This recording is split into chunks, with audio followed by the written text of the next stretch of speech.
Hi everyone, this video is going to be a swatch and first impressions review for all of the new Revlon Ultra HD lipsticks. So this is a brand new product from Revlon. You can find these at your local drugstore. I picked mine up from CVS for around $8, so just depending on where you're buying them, they will probably range between $7 and $9.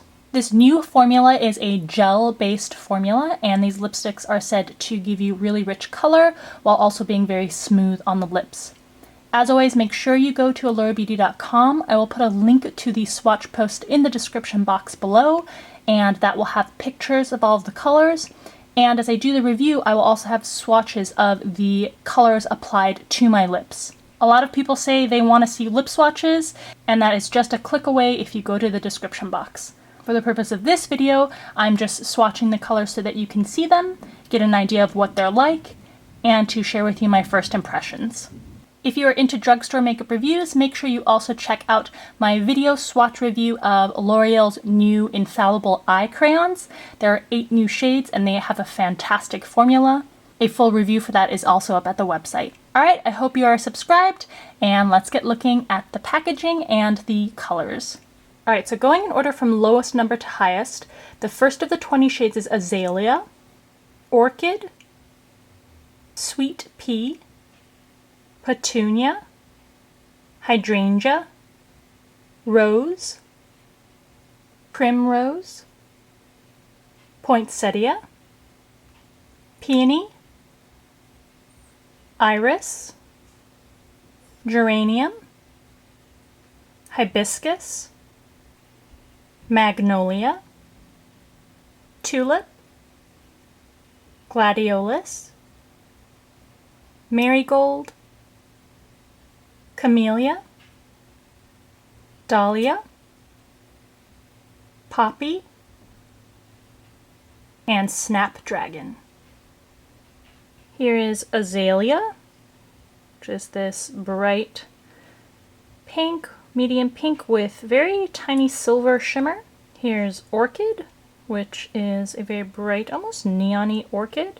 Sweet Pea, which is a softer but still medium, slightly yellow-based pink with a little bit of purple in it. Here's Petunia, which is more of a berry pink. And here's Hydrangea, which is a very yellow-based pink, and it also has very subtle silver shimmer in it. Okay, so there are the first 5 shades. You can see they all leave a glossy finish. They're all supposed to leave that kind of glossy finish to the skin.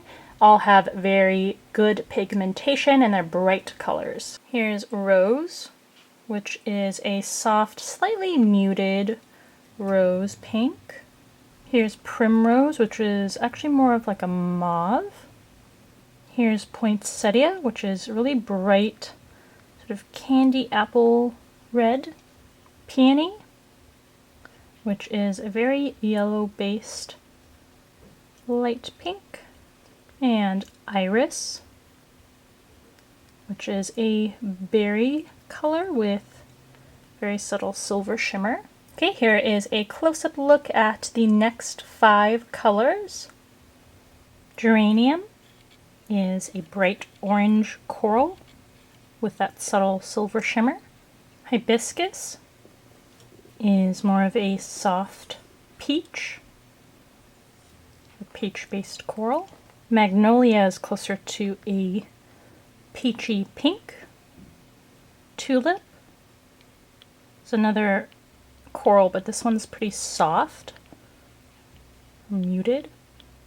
And here's Gladiolus, which is a bright cherry red. Okay, there's your next set of 5 lipstick colors. Marigold is a fiery coral. Here's Camellia, which is a very different shade. It's kind of like a soft tan with a beige base to it. Here's Dahlia, which is a deep red wine. Poppy is a coral, and it's sort of a fiery coral, but it's much more red-based than this shade. And Snapdragon, which seems to be a deeper version of the other nude shade. Almost a brown, but still pretty nude. Okay, here are the last 5 shades for the Ultra HD lipsticks. Alright, so there you have it for all 20 of the Revlon HD Ultra lipsticks. In terms of my first impressions, the formula is definitely a gel-like formula. They go on really smoothly and they all leave that hint of a glossy sheen. All of the colors seemed to have a very good pigmentation also. The 2 things that I will say right off the bat that I dislike. First is the packaging. You can see it right here, how the lipsticks stick out of the tube even when you've twisted them all the way down. They are asking for each bullet to be nicked. I don't know why Revlon chose to have this sort of packaging. It never really works out. Wet n Wild also has a lot of lipsticks that are in this form, and they always get nicked, the tubes. The second thing I don't like about it is the funky, sweet, I can't tell if it's like a fruity scent, but there's some fragrance that they've added to it that I think is really not very flattering. And personally, I prefer all of my makeup in general to just be not fragranced, but in particular this time, not only is it fragrance, but the fragrance itself is really not great. So those are the 2 negatives so far. In terms of how long these wear, how they feel on the lips, what kind of finish they leave, all those kinds of details I will put in the written review once I have spent several days testing all of the colors, so that I can give you my final concluding thoughts. Alright, I hope this was helpful to you, at least in terms of showing you what the different colors are, since I know it's really hard to go into a drugstore and just look at something and kind of guess how the color will actually come out.